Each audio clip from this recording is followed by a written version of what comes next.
Today, we're going to talk about how to stop wasting time on someone who has no time for you. You check your phone all the time and the reply never comes. You cancel your own plans because that person might be able to see you tonight. But the problem is that you might look at this and think you're being understanding of their busy routine, that they just don't have time, while in reality, you're living in what I call a footnote relationship. I'll explain what that means. Because you're spending your time, which is important, with someone who's giving you their leftovers. As long as you don't stop accepting crumbs of attention, you'll never have a true banquet of love. This video is for those who want to move from the point of investing in what gives no return to the point where the return comes through your own self-worth. If you don't know me, I'm Léia Carvalho, a psychotherapist for over 20 years, with experience in neuroscience, CBT, and psychoanalysis. And in this video, I'll teach you how to stop investing time in what gives no return, how to regain control of your own time, and how to get a return on what you invest through your own self-worth. Time is the only thing we can't get back. Have you ever stopped to think about that? We can get money back, we can maintain beauty, but not time. Time just goes. And when you give your time to someone who doesn't value it, you're giving away a piece of your life that will never come back. So the reason you often feel so tired and even undervalued today is because you're trying to build a castle on the land of someone who only gave you a tiny corner. When you allow the other person to decide how much attention you deserve, you stop being a partner and become an option. You become a showcase of convenience in the other person's life. They walk by, look, if there's time, they take it. If not, they leave you there waiting. Now, why does that person never have time? Is their life harder than everyone else's? It's because they know you'll be there whenever they have a little time, no matter what happens. Unfortunately, it's as sad and simple as that. It's as if you've become a guarantee. And what's guaranteed we don't need to chase after, right? Just think with me. If you have a ticket for a show that never sells out, you buy it at the last minute, right? Now, if it's a high demand show, you rush to buy it the moment sales open. It's the same logic here.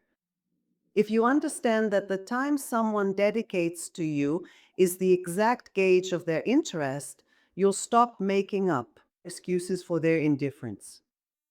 Busy is a word people use to prioritize what's important to them. If you're not on the schedule, you're not in the heart either. And that's not a judgment, it's an observation. It's a truth that you need to hear. Are there busy people? Of course there are. But is it what? 100% of the time? Is it not just a phase? Is it a constant? Then you need to open your eyes. One thing I'll tell you is that the real danger isn't just a lack of time. The danger is that this waiting is making your brain, right? And your perception of value go way down. There's a silent addiction in this waiting, and that's what we're going to talk about now. You might be thinking, Alea, the person says they love me, they're in a tough phase, I can't be so radical. I know you want to believe the words. I just want to ask you one question. Do the words match the clock?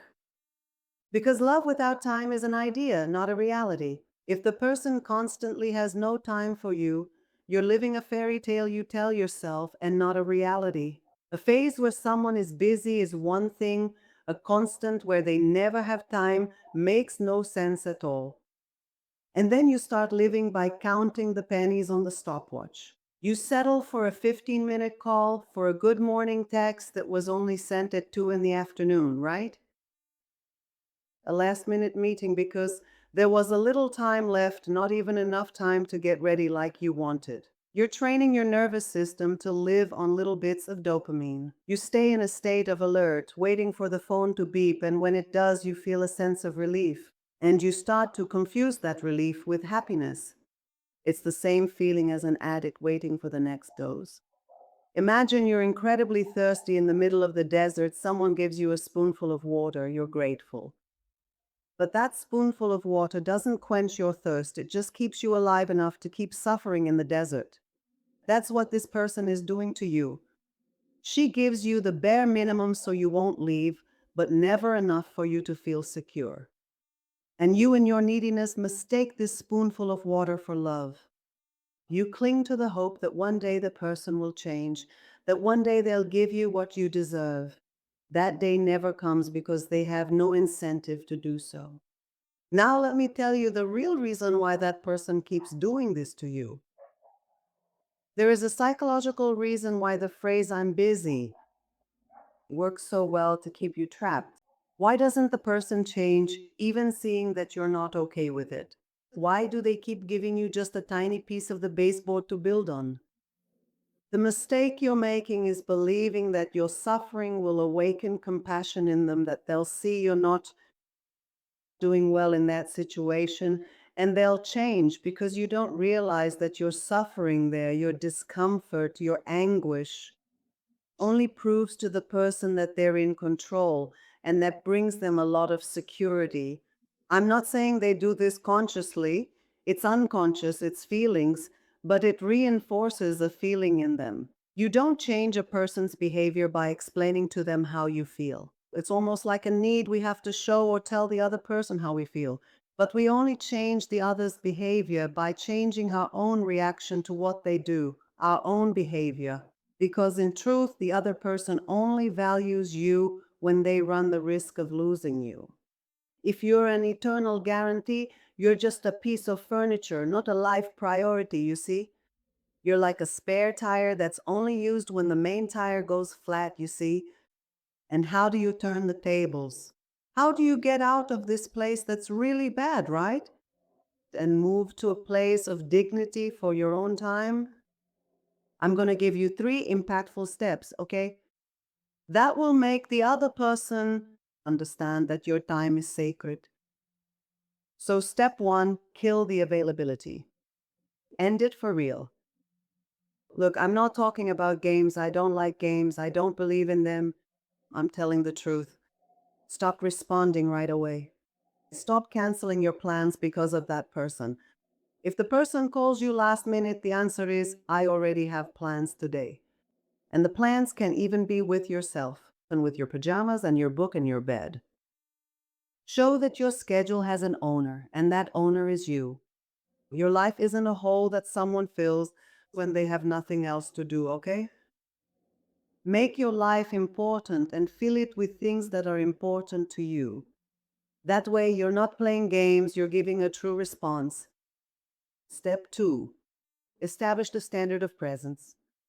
Make it clear what you expect. Tell the person, I like a relationship where people plan and create time together. If you can't do that right now, I understand, but it doesn't work for me. If you don't do this, you're actually making room for a fake relationship that doesn't really exist. So it's not just about fighting, it's about informing your time, your personal space, and truly valuing it. And I can say, despite the fear that they'll leave, I'm telling you the biggest chance is seeing them adjust. Only those who never valued you leave. I'm not here to deceive you. So I have to say, yes, they might leave, but if they do, you haven't lost anything. And step 3, invest your time in yourself. The time you spent looking at your phone, spend it at the gym, on a course, with your real friends. When you start being happy away from the person, that's when you attract them the most. You leave a place where you're free 100% of the time for them, telling them my time is worthless, only yours matters, and you become a source of joy, and the person ends up realizing what they're losing. This is very important for balance in a relationship that is real. Do you know what happens when you stop spending time with someone who has no time for you? Once you reclaim your time, you discover that your anxiety disappears. That's right, because you stop living for the other person and start living for yourself. The reason you'll enter a place where you really don't have time is because you stopped accepting half. If you accept half, only half comes. Time is your most precious asset. You shouldn't give diamonds to someone who only offers you worthless pebbles. Stop being so anxious, waiting for them to have time for you, as if you weren't important and had nothing to do.